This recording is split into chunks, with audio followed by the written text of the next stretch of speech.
my beloved Boss Mike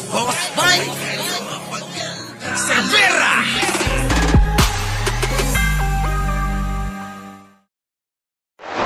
Yo, magandang umaga, magandang hapon at magandang gabi sa aman dako ng mundo. Naroon kayo, syempre magandang buhay na rin para sa ating lahat.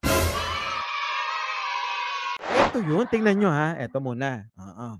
Tingnan nyo ha, yung lolo nyo. Pangulong Marcos Jr. ang demokrasya ng bansa. Ayon niya kay dating Pangulong Rodrigo Duterte. Sabi pa niya, nagiging authoritarian na ang pamumuno ng Marcos kasunod ng ginawa nitong pagpapatalsik sa pwesto kay Governor Edwin Hubahib ng Ayun nga yun. Hindi na daw sinusunod Davao del Norte. Narito ang balita ni Cathy Villanueva. Di na napigilan pa ni dating Pangulong Rodrigo Duterte na akusahan si Pangulong Bongbong Marcos ng pagiging diktador. Ito nga'y kasunod ng pagtanggal sa pwesto kay Davao del Norte Governor Edwin Hubahib. Si Hubahib ay naharap sa 60 araw na suspension order base sa utos na inilabas ng Department of Interior and Local Government o DILG na pinirmahan naman ni Executive Secretary Lucas Bersamin. Ang gobernador ng Davao del Norte ay basta lamang pinaalis sa pwesto at inakusahan ng kasong matagal nang naresolba sa kanyang probinsya. Ani Duterte, hindi na sinusunod ni Marcos Jr. ang demokrasya ng bansa. I am accused. Uy! Diggo! Si Digong pa, sa kanya pagaling yan. Di ba? Kay Digong pagaling yon na hindi daw sumusunod sa demokrasya. Si Digong? Si Digong na maganda record? Di ba? Boss Diggs Normus, nandiyo dyan na? Miss Sotani, Melby, Lord Glenn, late ka? Di ba? Pero mo sabihan si Pangulong Bongbong Marcos nag-gayon? Di ba? Using Marcos of bringing us back to the old politics. Gayon nung suspend tapos tanggal ng tao ng tatay ko. Halos ganun ang ginawa nila. If that is what he is doing now, I am accusing him of another thing, being an authoritarian leader. Alam mo, we are drifting into that kind of setup, which I think, to me, is very important for the President to realize it. Mr. President, hindi mo na sinusunod yung demokrasya. And you are, yung pag ganun na style, you are fearing towards a more authoritarian. Mahirap yan, hindi sanali ang Pilipino. I am just warning you. Ako sa isa talaga na hindi ako papayag. Na kung magtanong ka na what I intend to do, I will raise hell one day. Not to force you out of the office. We'll just air our sentiment for. Sinabihan rin na Duterte si Marcos na dapat nitong alalahanin na si Hubahib ay binoto at iniluklok sa pwesto ng taong bayan kaya't hindi tama na basta na lang itong patalsikin sa pwesto. Tanggalin mo ang tao ng rason. And you must remember that the governor of North Davao has been elected by the people. Hindi yan trabahante na in-appoint mo tapos tanggalin mo. We have to respect the will of the people of that North Davao. Puro respeto naman. Samantala ayon naman kay Congressman Pantaleon Alvarez, nilabag ni dating Chief Justice at ngayon Executive Secretary nag-uutos na bakantehin na ni Hubahib ang kanyang posisyon. Kahit walang basihan, binigyan ng order of suspension si Governor Edwin Hubahib. Nung makita ko yung order, sabi ko, I was disappointed. Why? Because the order was signed by a former Chief Justice. Itong si Bersamin. Sabi ko, former Chief Justice ito, dapat he should be the one to respect yung due process and equal protection of the law. Malinaw sa saligang batas yan, di ba? No person shall be deprived of life, liberty, or property without due process of law, nor shall any person be denied equal protection of the law. Ang linaw-linaw. Sinabi ni Alvarez, iligal ang pagkakatalaga ng acting governor sa Davao del Norte dahil may halal na gobernador naman ang naturang probinsya. at saka yung assumption of office as acting governor ni Oyo Oy, illegal din yan.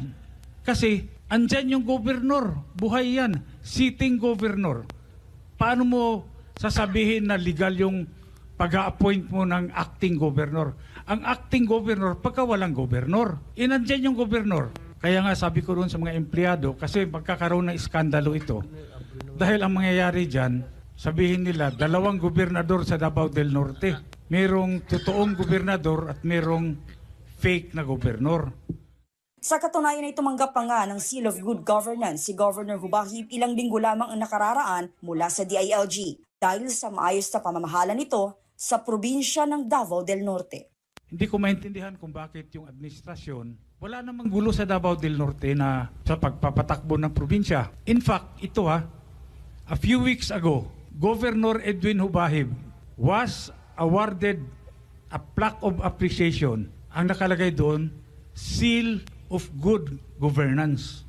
Recipient siya niyan, ang nagbigay DILG. Ngayon, tatanggalin mo yung taon na yon who just received an award from DILG, yung Seal of Good Governance. Masyadong unfair naman and unjust, di ba? Kaya nga sabi ko, ang hirap talaga pag ganito ang sitwasyon, ganito ang administrasyon, hindi mo maintindihan. Para sa Diyos at sa Pilipinas kong mahal, Cathy Villanueva, SMNI News. So narinig niyo yung dulo. Di ba? Alam nyo na. Alam nyo, si Digong, kung makapagsalita, na akala mo ay hindi niya ginagawa yung mga ganon.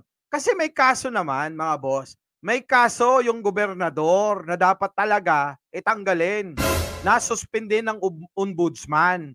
Diba? Bakit binibintang kay Pangulong Bongbong Marcos? Na yung si Pangulong Bongbong Marcos, nananahimik, na hinalal din ng tao, bakit gusto nyong tanggalin?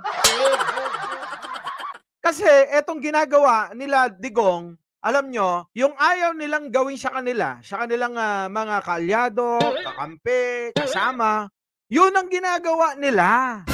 Tapos, ngayon, mga boss, wala namang kinalaman si Pangulong Bongbong Marcos sa ginawang kasalanan nung gobernur na yon. At ngayon ay sinuspindi nga ng ombudsman dahil sa patong-patong na mga kasong katiwalian, abay nagrereklamo sila. Kung makapagsalita, wagas feeling niya siya ang presidente. Diba? Yung mga style niya, tapos dinadamay pa niya lagi yung tatay na nung eleksyon, gamit na gamit niya. Sino? Si Pangulong Ferdinand Marcos Sr. Ginamit niya. Ano sabi niya? Ginagaya mo yung tatay mo. Diba? Na lagi niyang pinapalabas na napakasama nung matandang Marcos ni former President Ferdinand Marcos Sr. Diba? Samantalang nung panahon ng eleksyon na tumatakbo yan, bilang Pangulo ng bansa, abay lintik kong gamitin Gamitin niya si Pangulong Ferdinand Marcos Sr. Wala daw ibang pinakamagaling na Pangulo na naging Pangulo ang bansang Pilipinas kung hindi si Ferdinand Marcos Sr. Grabe no. Ngayon, nagngangangal sila sa pagkakasuspindi. Hindi naman tinanggal sinuspindi lang Tapos nagngangal agad. Diba? Wala bang GMRC? Yung mga Duterte, sagwa ng mga pag-uugali. Sabi ni Bernard de Guzman, awan siya. Wala. Oo. Sobrang manggagamit, sobrang hunyango. Alam niyo yung hunyango? Hunyango ba tawag doon? Yung kapag kung saan madikit yun ang kulay? Mga bana. Nandiyan na rin si Boss G.O. Oo, shoutout po. Jojo Cristobal. Oo, Pandong noon, minura ang Panginoon ngayon na gigipit ay prayer rally. Diba? Paalam nyo. Bakit kailangan isisi nyo kay Pangulong Bongbong Marcos? Kung sakaling merong mga natatanggal dyan, baka naman, pati yung mayor, dyan sa Silang Cavite, kung hindi ako nagkakamali, yung natanggal, nasuspende rin, baka isisi kay Pangulo yon. Diba? Muli, Mike Cervera po, laging nagpapaalalang mahalin natin ang ating kapwa. Oo, ipagdasal natin lagi ang ating bansa. Magandang umaga, magandang hapon at magandang gabi sa mandako ng mundo naroon kayo. Siyempre, magandang buhay na rin para sa ating lahat. Our beloved Boss Mike, Boss Mike.